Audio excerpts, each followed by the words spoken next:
Так, как экономить на отоплении дома? Или теплообменник на буржуйку. Что я сделал? Я купил водяной насос и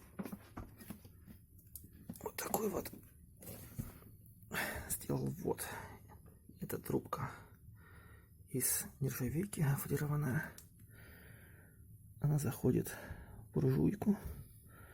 Там дырочку я подмазал немножко, травила глиной.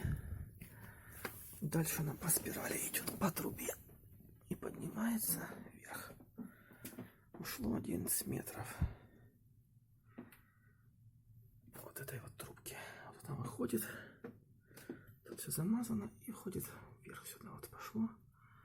И в систему отопления дома. Так. Вот так. Здесь у меня стоит краник для слива воды. Здесь врезка тоже с краником. Система отопления дома. Так, тут я поставил отражатель из медной фольги. Это ревизия и флюгер. В дальнейшем собираюсь поставить на эту систему вот такой вот датчик температуры, чтобы была какая-то автоматика на моторчик этот водяной насос. При прогреве буржуйки будет включаться автоматически водяной насос. При остывании отключаться автоматически. Цена вопроса этой системы. Водяной насос 1500. Шланг из нержавейки гофрированной стоит тоже примерно 1500 вместе с гонкой. Сейчас цена где-то 40 гривен за метр по ванной. Это в удовольствие. Итого 1000 гривен ушло. Ну, плюс краники, там по мелочи трубы, они дешевые относительно. Что я получил? Вот такой теплообменник. КПД у него увеличился обалденно. На выходе идет горячая водичка. Сейчас примерно 45-50 градусов. При желании можно развести сильнее огонь, и там будет и 60, и может и больше. Но смысла в этом сейчас нет. На улице -5. Я сижу в комнате, в ней сейчас плюс 25 градусов тепла. Отапливает эта буржуечка сейчас весь дом. При этом довольно-таки экономно горят дрова. Ну, у этой системы есть свои и минусы. Во-первых, капает конденсат из трубы. Перепад температуры довольно-таки высокий.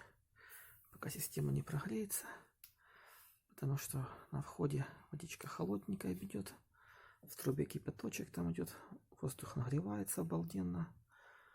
Перепад температуры, собирается конденсат и капает немножко в систему. Поначалу был запах, но со временем он прошел. Там щели позабивались сажей, копотью. Но слышно, как капают капли конденсата. Но после прогрева системы капать перестает. Дальше минус. Уменьшилась, получается, вытяжка. Потому что труба была 130 мм, стала где-то сейчас 100 мм. Ну, может, это и к лучшему в данном случае. Экономнее горят дрова. Пламя не полыхает.